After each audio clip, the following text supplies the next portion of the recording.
general HTML structure. HTML markup language அப்படிங்கிறது ஒரு லாங்குவேஜ்னா மற்ற எல்லா லாங்குவேஜ்லையும் இருக்கிற மாதிரி நிச்சயமாக இதுலேயும் சில கீவேர்ட்ஸ் இருக்கணும் இல்லைங்களா? அதை வச்சு தான் நம்ம என்ன ப்ரொடியூஸ் பண்ண முடியுமோ அதை பண்ண முடியும். ஸோ அதை இங்கே என்னன்னு சொல்கிறாங்கன்னா டேக் நேம் அப்படின்னு சொல்கிறாங்க. டேக் நேம்ஸ் அப்படின்னு சொல்கிறாங்க. இந்த டேக் நேம் எப்படி இருக்கணும் அப்படின்னா ஆங்குலர் பிராக்கெட்டுக்குள்ளார டேக் நேம் இருக்கணும். அந்த ஒவ்வொரு டேக் நேமுக்கும் ஒரு மீனிங் இருக்கு. இந்த மாதிரியான டேக் நேம் போட்டால் அதுக்கு இதுதான் மீனிங் அப்படிங்கிறது உள்ள இருக்கு. ஓகே, ஸோ இந்த டேக் நேம் கூட அடிஷனலாக இந்த ஸ்கொயர் பிராக்கெட்டில் போட்டோம்னாவே ஆப்ஷனல்னு அர்த்தம். இது ஜென்ரலாக லாங்குவேஜ் ஸ்பெசிஃபிகேஷனில் இருக்கு.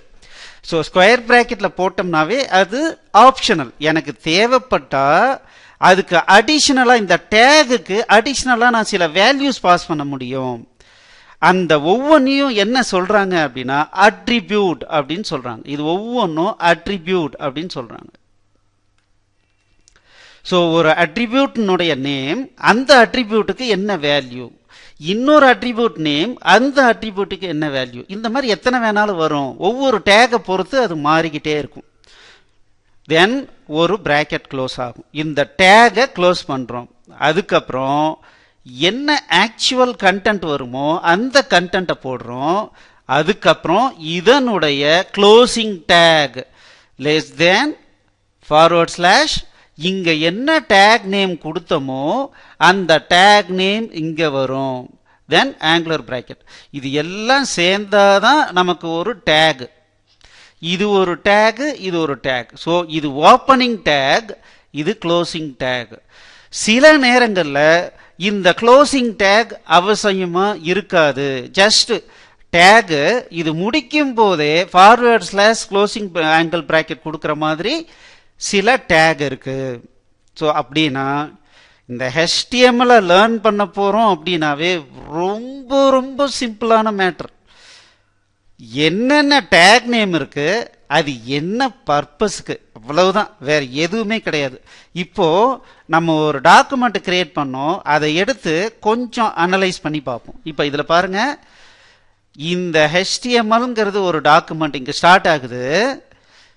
ஒவ்வொரு ஓப்பனிங் டேகுக்கும் ஒரு க்ளோசிங் இருக்கு. ஸோ இது இங்க ஸ்டார்ட் ஆகி இங்க க்ளோஸ் ஆயிடுச்சு. இது இதனுடைய கண்டென்ட் என்ன அப்படின்னா இது என்டையர் திங்கும் இந்த HTML கண்டென்ட். அதுக்கு அடுத்தது பாருங்க, ஹெட்னு ஒரு டேக் ஸ்டார்ட் ஆகுது. அதுக்குள்ளார ஒரு கண்டென்ட் இருக்கு, அதுக்கு எகைன் க்ளோசிங் டேக். அதுக்கப்புறம் பார்த்தீங்கன்னா டைட்டில்ங்கிறது ஒரு டேகு, அதுக்குள்ளார டெக்ஸ்ட் கண்டென்ட், அதுக்கப்புறம் அதனுடைய க்ளோசிங் டேக். அதுக்கப்புறம் பாருங்க பாடிங்கிறது ஒரு ஓப்பனிங் டேக், தென் அதனுடைய கண்டென்ட், அதனுடைய க்ளோசிங் டேக். ஸோ இப்போ பாருங்க ஒவ்வொன்றும் ஒவ்வொரு பேராவே வந்துகிட்டு இருக்கும். ஸோ இந்த என்டையர் HTMLக்கும் இது எல்லாமே சேர்ந்து கண்டென்ட். இந்த ஹெட்டை பொறுத்த வரைக்கும் இது ஃபுல்லாக கண்டென்ட். இந்த இது பொறுத்த வரைக்கும் டைட்டில்ன்றது இது, அந்த டைட்டிலுக்கு இது கண்டென்ட். ஸோ இதனால தான் ஆக்சுவல் கண்டென்ட்ஸ்னு பார்த்தா இதுதான் ஆக்சுவல் கண்டென்ட்ஸ். ஸோ இந்த பிங்கிறது கூட பார்த்தீங்க அப்படின்னா அது ஒரு HTML டேக்.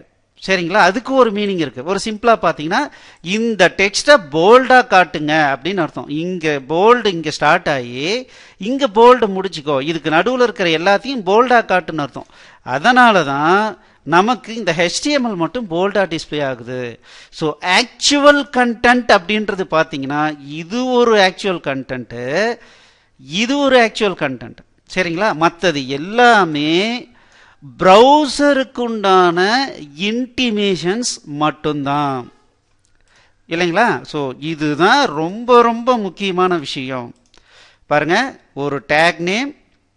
இப்போ நம்ம பார்த்த இதில் எதிலையுமே அடிஷனல் அட்ரிபியூட்ஸ் யூஸ் பண்ணவே இல்லை, ஒன்லி கண்டென்ட் மட்டும்தான் இருக்கு. சரிங்களா? இந்த டைப்பும் பின்னால் வரும், அது நம்ம பார்க்க போகிறோம்.